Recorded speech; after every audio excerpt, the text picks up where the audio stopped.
на крымско-татарском языке. Учебники не только крымско-татарский язык и литература. Там были и учебники по химии, и по физике, и по математике, и так далее. То есть, раз есть школы с крымско-татарским языком обучения, классы, то должны быть, естественно, и учебники. Естественно, наш коллектив, прежде чем такой учебник перевести, занимается выработкой терминологии. Об этом Вадим Алданович отдельно скажет.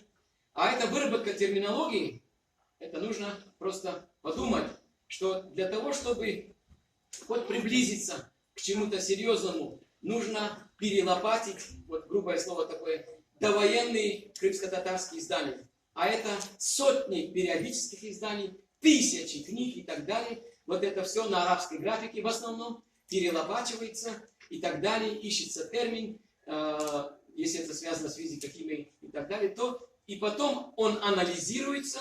На конференциях человек выступает, он как бы проходит через сито, и после этого он становится термином, который можно применить.